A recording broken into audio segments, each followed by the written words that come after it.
Hey everyone, welcome to Craving Something Scary, where it's all horror all the time. Now in this video, I'm going to discuss a new interview with Melissa Barrera, who plays Sam Carpenter in Scream 5 and the upcoming Scream 6. Now during this interview, she opens up about what we can expect from the film in terms of kills and visuals, and it looks like now Radio Silence has made their tribute to Wes Craven with Scream 5, and they have indeed decided to make Scream 6 their own style movie. But what will that look like? Well, Melissa helps us understand just that in this killer interview. So it's time to bust out the carnage candy and see what she has to say. Let's go!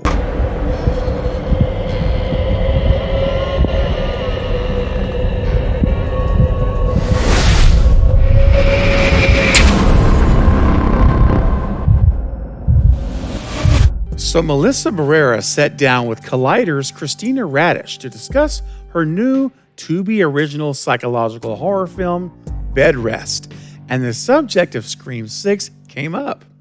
Now, prior to this interview, Melissa has revealed that the sixth film will be 20 times more mortifying because it would take Ghostface to the streets of New York City for the first time. She touched on how the new crew will experience a lack of humanity, surrounded by people who refuse to get involved. Now, Barrera tells us that isolation in a crowd will also be soaked in blood. Like Randy Meeks said, sequels mean more blood, more gore, carnage, candy. Your core audience just expects it. We know the rules, and apparently so does Radio Silence. So that's been in the back of our minds about Scream 6 for a few weeks now. So with all that in mind, in today's interview, Melissa was asked how it feels to step into an established franchise and essentially inherit the legacy. In Barrera's case, she literally inherited the Woodsboro trauma as Sam Carpenter, the daughter of one of Scream's original killers. Now, Barrera loves the franchise and the family she's made with the cast. And she says, there's also something really, really special and unique about the Scream fandom. They know that they're a part of the team. They know that they have to show up for us if they want another one, and they did. So here, of course, she's referring to the success of Scream 5, bringing in, I believe it was right around $150 million worldwide, which again is fantastic for a film with a $25 million budget. They absolutely did an amazing job. And yes, the fans showed up. I know many of you in conversations here on the channel and offline as well have shared how with Scream 5, some of you bought multiple tickets. You went to see it in theaters 3, 4, 5 times in the cinema, continuing to support it and get those ticket sales up higher and higher and higher. And it worked. It produced a sequel for us of Scream 6, which is just 3 months away, which is crazy to say, but it's right around the corner. But as exciting as that is, I have to say we need to apply this same logic to Scream 6. We've got to get out and go see this movie. I know Neve Campbell's not in it, and for a lot of people, including myself, that's very disappointing. We wanted to see her. She's the queen of the franchise. However, if there's any chance that we're going to get Neve back in 7, there has to be enough ticket sales for 6 to get Scream 7. So the same logic applies here as Melissa shared, that we have to show up if we want another one. So I'm confident that you guys will. Once these things are available for pre-sale, we're going to be all over it. And make sure you go to the theaters to see the movie if you want any chance of Neve returning in 7. Okay, so now moving forward. Next up, the subject of gore came up. And Melissa, she did not hold back on how she describes the movie. And Melissa said, there was a saying on set because directors Matt and Tyler were always looking for more blood and more sweat. They always just wanted more. The quote, more blood spritz was the saying because they would just always want more. When the last Scream, they were tiptoeing with the last Scream, they were tiptoeing and trying to be very respectful of what the franchise had been up until that point and keeping their inner gory dreams at bay. But with this one, they were like, we're going all out. It's potentially 100 times gorier. So let me just stop there for a second and give you my thoughts on this. Look, I've always said I have no problem with gore if it's in the right context. It's all about context and fitting in the story and in the moment. In other words, what I don't like is excessive gore that adds nothing at all to the movie. Like, if you're going to be gory just for gore's sake, that's the kind of gore I'm not a fan of.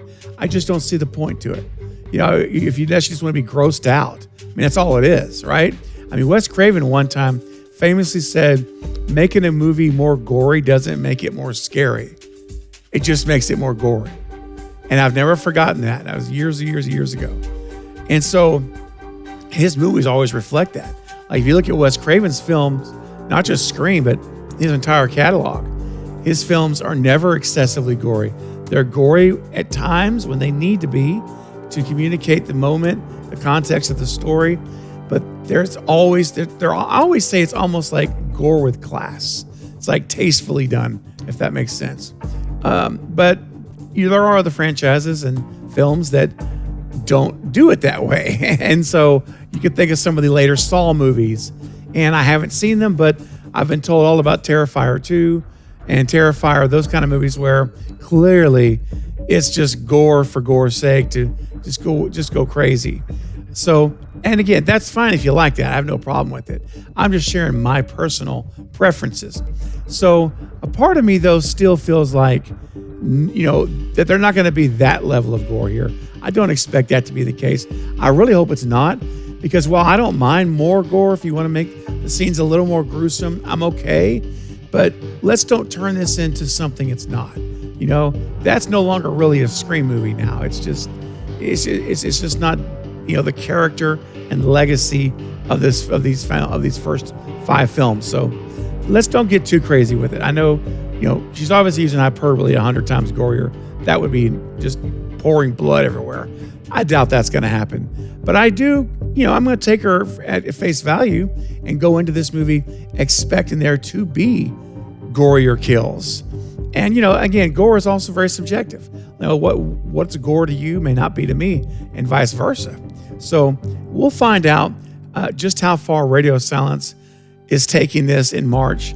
And I think that whatever we see from Scream 6 is probably going to be the style of Radio Silence for Scream 7 and moving forward in terms of the gore tone, the tone of gore in the movie, right? We'll get a good basis from it versus, not counting 5. Because as I said, 5 was a love letter to Wes. That's how I describe it.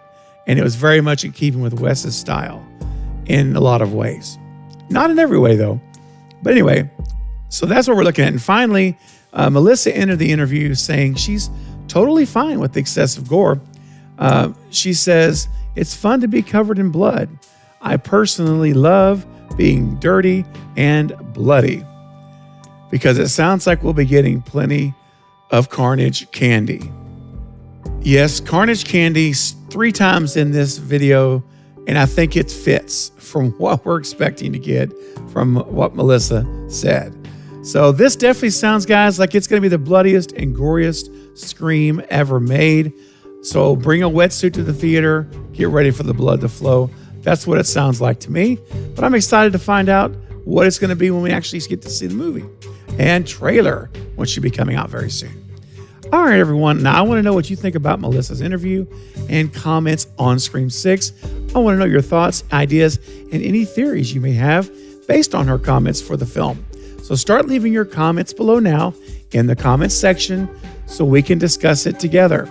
Well, all right, that's going to be all for this update, but I'll be back soon with more Scream 6 and other horror movie content. Don't forget to like and subscribe. And until next time, this is Craven Something Scary, where it's all horror all the time. Thanks for watching.